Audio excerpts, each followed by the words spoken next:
The early days of Trump, your assessment?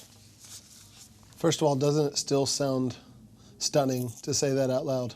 It does. I just, was sitting in an airport the other day and heard the CNN commentator say in a very ominous voice, the 45th President of the United States, Donald Trump. And I know a lot of people, including myself, are still processing that you and I were sitting here a year and a half ago and he wasn't even a candidate. So I think it's been a surreal process to watch. And I think the first week of the administration, we've confirmed what we were, I think a lot of people were nervous about, which is once he won the election and started going through the transition process, the briefing processes, you get a lot of serious briefings as the president-elect. A few days before you become the president, you're in the Blair House across the street from the White House, getting briefed on basically all the things that are going on in the world. And I think I, for one, I don't want to speak for other people, but I, for one, thought that that transition process would sober up President-elect Trump in a way that where you feel the weight of the job and the weight of the problems in the world that you're inheriting. Every president inherits a lot of very serious fires that are burning around the world. And so I think everyone that I know has been a little caught off guard to watch the tweets about the ratings of The Apprentice and watch the personal bickering still going on and to watch the first briefing from the White House podium to be lecturing the press corps about the size of the inauguration crowd. I really don't know what to make of it. I think it's not so much about what I was expecting from Trump, it's about what I'm hoping for Trump. I tell people all the time that I didn't support Trump, but I'm rooting for him. And so I don't think it's so much about being surprised as much as it is being let down or disappointed that to say that he's not acting presidential in his first week is an understatement. Do you think anyone has his ear? From what I understand, and I don't know firsthand, that he very much trusts his daughter and her husband, Ivanka and Jared Kushner. Fortunately for the country, I think they're both very bright, reasonable people, and I think he does listen to them. I'm not trying to overstate their influence. I'm not trying to, I don't think he's going to solve peace in the Middle East, as Trump has said. But I do believe Jared and Ivanka are very smart and bright, and I do think he listens to them. Do you see anything positive of the first few days? I think the first few days have been cringeworthy. I think the press operation, listen, let's not forget, I think everyone kind of forgets the fact that George Stephanopoulos locked the press corps out of the White House, West Wing, and locked them up like caged animals, and they rioted and revolted. And President Clinton had a pretty rocky first few months, and he went on in his second term to grow into the job and become a very good president. I hate to judge on the first week because the first week is rocky. I know for us in the Bush administration, coming out of the Florida recount, we had a shortened transition period. And, we had phones ringing off the hook. At the time, we didn't have interns in the West Wing because I think we were kind of overcorrecting from the previous administration, having too many young people running around the West Wing. So our first week was chaotic. So I think the first week, it's unfair to judge the chaos. But I think what I'm focused on is the words that are coming out of his mouth don't seem to be weighing in on the important issues. They seem to be sporadic and unfocused. Do you feel sorry for or troubled about the job Sean Spicer has? That's a tough job for any president. It's a tough job in any White House. I think it's one of the most difficult jobs, but I think he obviously has a monumental task, which is going out and clarifying every day what his boss said. And, we used to even say when George W. Bush was running against John Kerry, I said one time, I actually said on Wolf Blitzer that I'm really grateful that I don't have to wake up in the morning and read what my boss said to find out what our policy is. George W. Bush was very disciplined and on message. I think it would have been difficult to have that job for a lot of traditional candidates in the past. But when every day, when you have no idea what your boss is going to say on camera, when you have no idea what your boss is going to tweet out to the whole world, I think Sean Spicer has one of the most difficult jobs. Having said that, I don't think he got off to a good start by creating a combative tone and by lecturing the press. I do think to me this is an interesting dichotomy. The White House press corps is going through withdrawals because they're less relevant than they've ever been. Because of social media, candidates and presidents can communicate directly with the whole world, and so the White House press corps used to have the leverage and the power of proximity. They were the closest to the president. I know you know this, and you've been around the White House press corps, but the White House press corps has always had the advantage of being proximate to the president, and so they got information first. They usually got the most real visibility into how the West Wing works. Now the White House press corps really has lost a lot of relevance, and I think they're flailing and kind of going through withdrawals. And on the other hand, Sean Spicer doesn't realize that you have to have a collaborative relationship with the media. He's lecturing them. He's he's telling them that they're not seeing what they're seeing with their own eyeballs with inauguration crowds. And talking about majoring on the minors and minoring on the majors, he used his first briefing to talk about inauguration crowd sizes. Are you concerned about Bannon? I think the power of White House staff has always been overstated.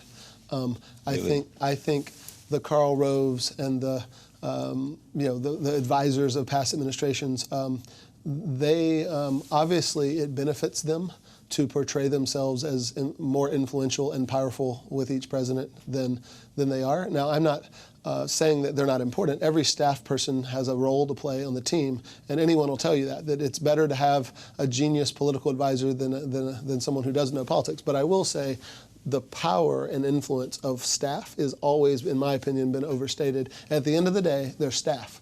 And when they walk out of the Oval Office, most presidents do whatever they want. How about Trump's constant criticism of the media? Most presidents have had problems with the media, but none who calls them all liars. Yeah, so I think it's I mentioned to you off air, I don't ever like to be in a position where I'm defending or trying to explain the psychology of President Trump. But what I will say is, as an observer who's worked in the White House before, I would say that he's using the press more as a prop. So I think the press, I read one day, I think the Wall Street Journal editor-in-chief said that supporters of Donald Trump take him seriously, but not literally. And I think the press makes the mistake of taking him literally and not seriously. And so if you take Donald Trump seriously, the press the members of the White House press corps already they take themselves very seriously. And I think as a journalistic watchdog function, they should take their watchdog role seriously. I think in a lot of cases, though, the reporters take themselves personally very seriously, and they take Donald Trump very literally. And what happens is when you combine those two, they're missing the point that he's using them as a prop. He's created a foil for his audience, and his audience loves. He used to put the reporters in the press pen, and usually you put the reporters in the press pen so that they could be close to the president. The tradition of the White House press corps is the White House staff, like people who did what I do. You get the White House press pool, the 12 reporters in the motorcade on Air Force One, and you bring them as close to the president as possible so that they can relay information. Well, nowadays that function isn't needed anymore. We have cameras everywhere, social media, and so now the press corps, they really don't even need to be sitting there other than the death watch, right, to make sure they're close if something tragic happens. But I don't think the press corps ever caught on in this election, and I still don't think the White House press corps realizes it, that he doesn't take them seriously enough to really be fighting with them. He's using them as a foil and a prop, and they play right along. What should they do?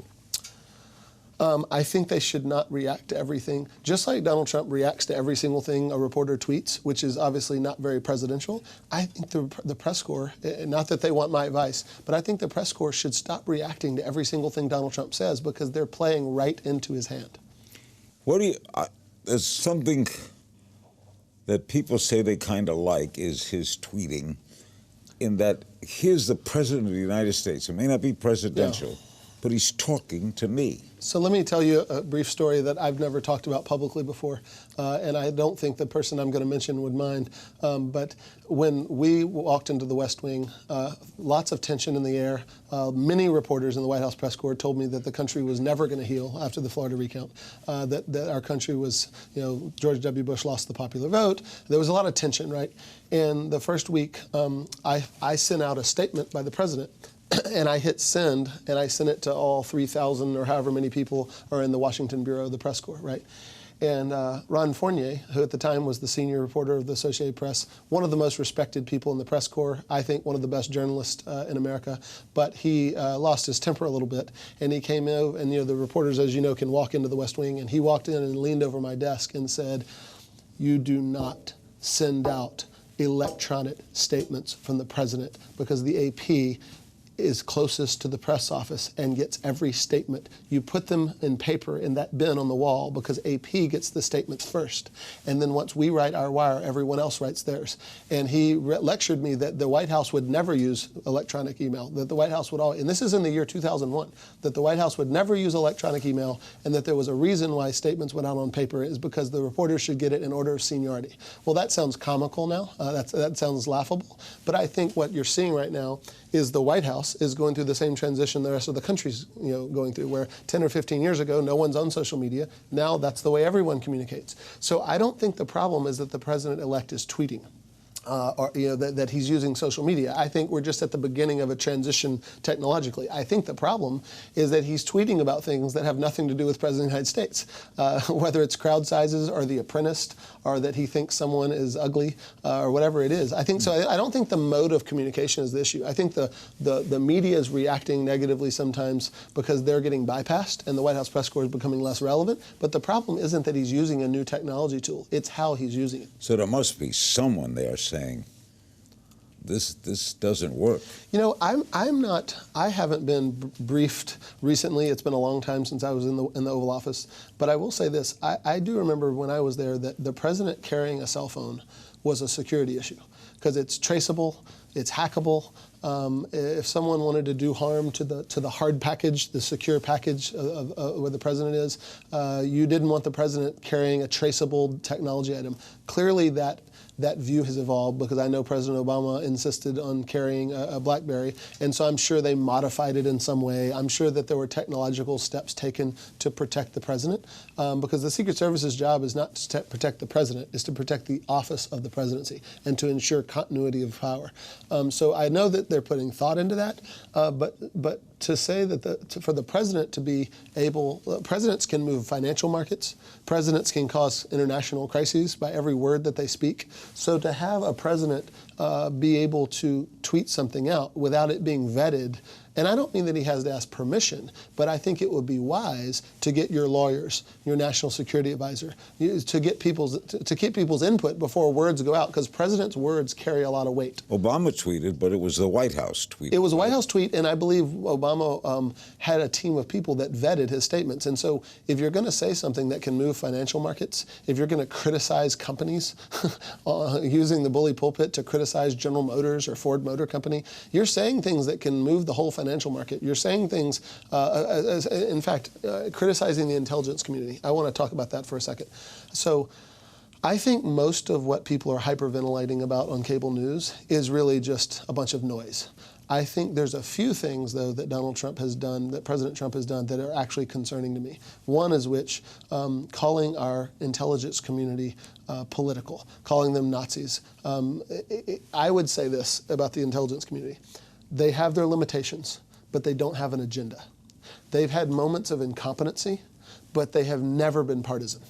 And when a president starts undermining our intelligence community and framing them as a partisan body that has an agenda, the reason why that's dangerous is that at some point, every president has to take action internationally that is unpopular. They may get briefed that they have to take imminent military action.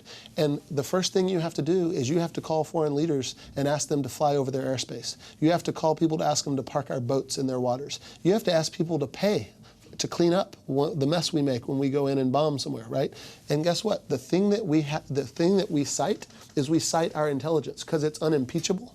It's apolitical. So our intelligence is how we get people to help us around the world. That's how we build coalitions. So if you as president have undermined our intelligence, and then now you go around when we have to take action internationally, what are you going to use as your selling point? That's the most disturbing thing to me. Always great talking to you, Reed. Thanks for having me. Reed Dickens, he was White House Assistant Press Secretary with George W. Bush, and he's the founder of Marucci Sports.